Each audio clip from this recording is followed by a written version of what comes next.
বন্ধুরা, ভীষণ গরম পড়েছে। আর এই গরমে আইসক্রিম খেতে কার না ভালো লাগে বলুন। সব সময় কিন্তু কিনে খেতে ইচ্ছা হয় না, আর যদি এইভাবে বাড়িতে বানিয়ে নেওয়া যায় তাহলে কেমন হয়। আর আজকে আমি সেই জন্য আপনাদের সামনে নিয়ে এসেছি বেলের তৈরি আইসক্রিম তৈরি রেসিপি। কিভাবে এই আইসক্রিম বানাবেন তাহলে ভিডিওটা প্রথম থেকে শেষ পর্যন্ত দেখতে থাকুন। তাহলে চলুন বন্ধুরা, রেসিপিতে যাওয়া যাক। বেলের আইসক্রিম তৈরি করার জন্য অবশ্যই লাগবে একটা পাকা বেল। তো এখানে আমি একটা ফ্রেশ পাকা বেল নিয়েছি। প্রথমে এই পাকা বেলটাকে ফাটিয়ে নিতে হবে। তো দেখুন বন্ধুরা, এইভাবে আমি বেলটাকে ফাটিয়ে নিয়েছি।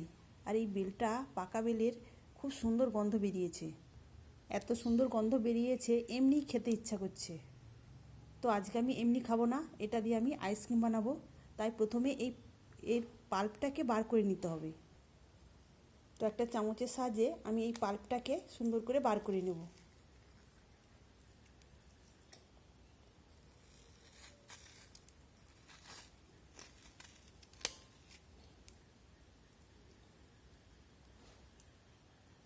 তো দেখুন বন্ধুরা, আমি পরিষ্কার করে পাল্পটা বার করে নিয়েছি। বাকি যে বেলটা রয়েছে এটা থেকেও আমি পাল্পটা সুন্দর করে বার করে নেব।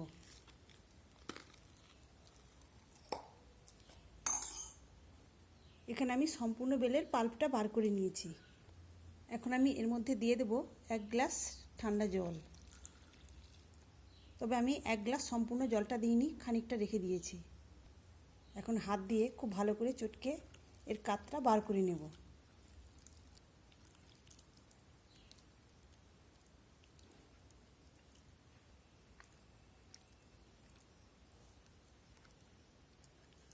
এখন আমি আবারও বাকি জলটা এর মধ্যে দিয়ে দেব।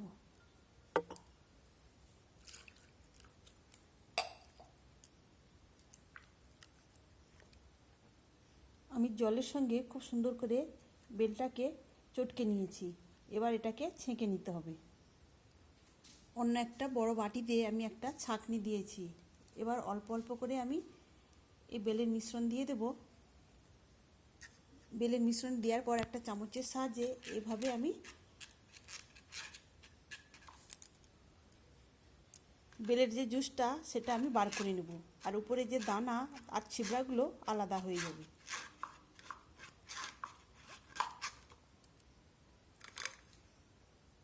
তো দেখুন বন্ধুরা, জুসটা কত সুন্দরভাবে আলাদা হয়ে গেছে। আর যে বীজ আর ছিবড়াটা আলাদা হয়ে গেছে।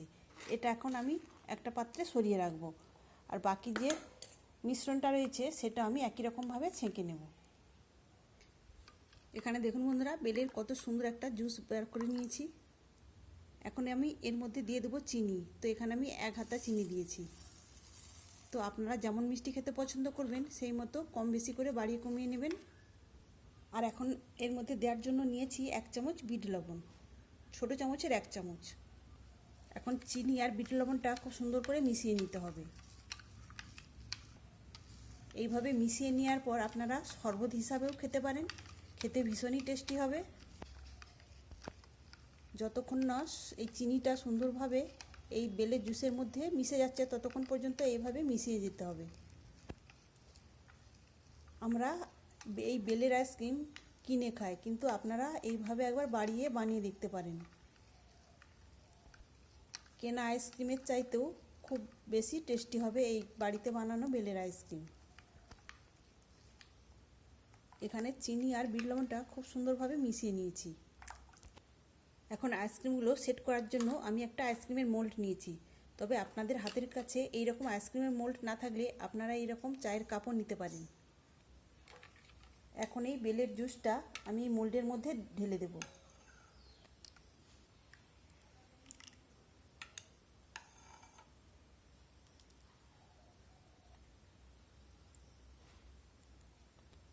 আমি এই মোল্ডের মধ্যে বেলের যে জুস সেটা ঢেলে দিয়েছি। এবার এগুলোকে ঢেকে দেব।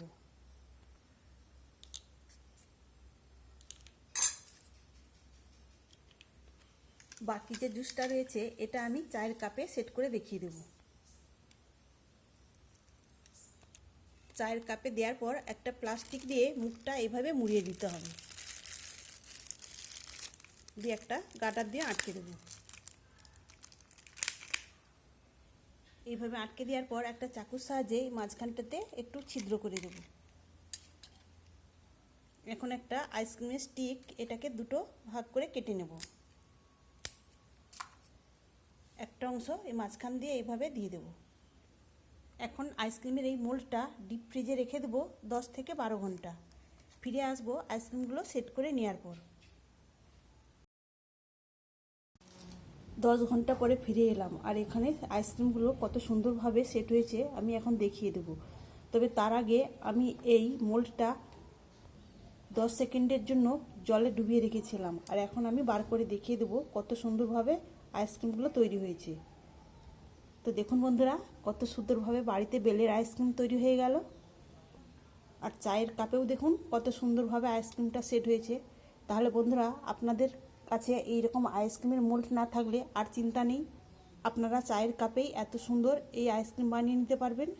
আর বাড়িতে তৈরি বেলের আইসক্রিম এতটাই টেস্টি হয়েছে তো আর বলার কিছুই নেই।